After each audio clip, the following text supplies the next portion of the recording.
Okay. 2 weeks back noma esontweni elilodwa ngikhulume ngale bull yethu le uDonald Trump ukuthi why lesikhundla lesokuba upresident noma egula enza zonke lezi zinto ezithusa umhlaba kodwa why remaina as upresident oshintsha izwe lakhe even ngisho ezenza izinto just a minute even ngisho ezenza izinto kodwa kuba ukuthi igoli lakhe lokuthi eshintshe izwe lakhe uyalifeza well-achieve.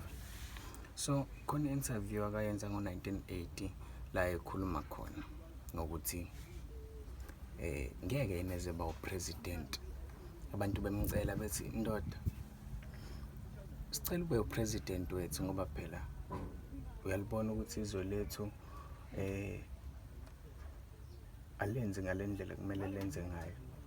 So siyacela ukuthi ube upresident wethu. We know ukuthi wena ngeke uzusibhekisele phansi noma ngeke usebenzise amandla akho ngendlela engekho right ngoba babemuzwa mayekhuluma ukuthi imbono yakhe yayishaya nje emhloleni nanokuthi wayeumuntu vele waye-rich. So abantu aba-rich bayahlonishwa somehow yabo kodwa bemuzwa futhi ukuthi lo muntu uyakhuluma ipolitiki uyakhuluma ngayo kodwa mase kuthiwa ndoda take charge awungenela ama-elections nawe ube upresident inqabe ibhuli ethi no ayikhanzi ngeke ngikwazi ukuthi ngibe upresident yabo because wayekukholelwa ekutheni once wayefaka kuleso sigaba sempilo ukuthula kuba into eqhelelene nawe. So le ndoda ngathi ibiyithandela ukuthula even though ibihlupha abantu abaningi bathi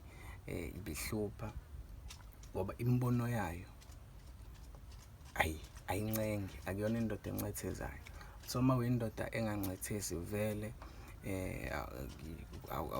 awuzwakali kahle indaba yakho.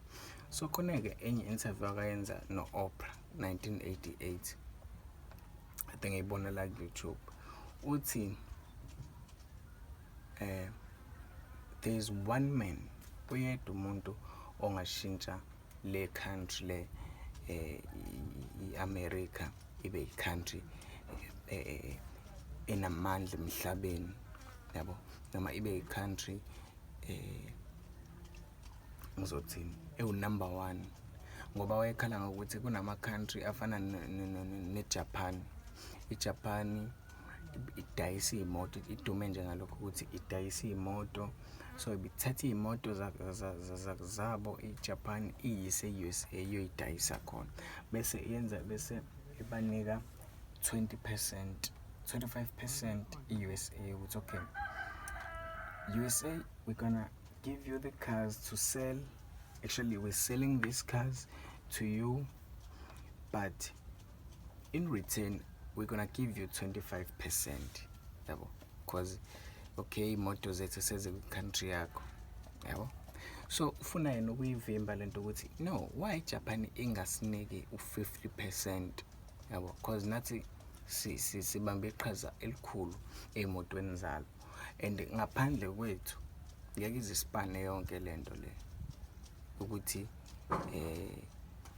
benze profit zonke lezo zinto le ngaphandle kwethu as i-USA ngeke ziyenzeke leyo nto.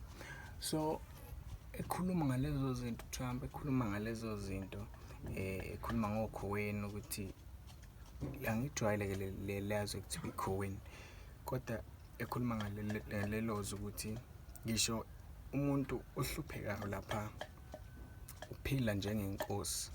Umuntu ohluphekayo kuleliyazo ngendlela izinto abazenza ngayo bona-ke badayisa u-oyela babethatha u-oyela beyodayisa e-USA yabo. So Trump ebelwa nalezo zinto kodwa at the same time engafuni ukungenela ama-elections.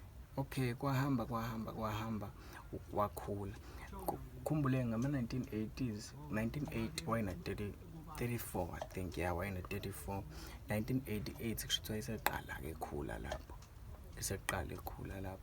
kodwa uzoba upresident esela ko-70 something I think futhi ngicabanga ukuthi uyena yedwa ofika uba upresident wayeka waphinde wabuyela esikhundleni sakhe.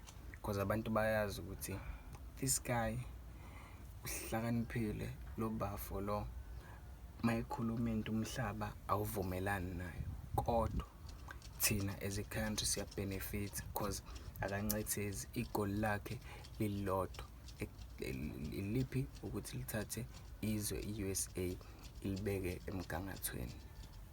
So ivideo yami iza nje nalo lolwazi. Ngizoqhubeka nale series le because lento interesting kakhulu. Mawuyibuka khona into etshalekayo emqondweni wakho ukuthi okay, the good guys, abantu ababafundisi, ngenza lesibonelo ekuqaleni, abantu abafundisi, abantu babengacabanga ukuthi bengaba abafundisi, yabo.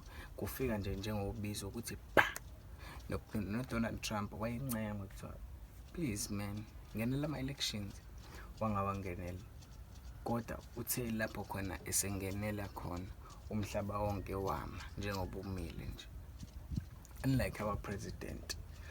Ngeke ngisamusho-ke ngegama. Cela usubscribe, ulike ivideo yami, lokho-ke isiza kakhulu i-channel yami. Cheers.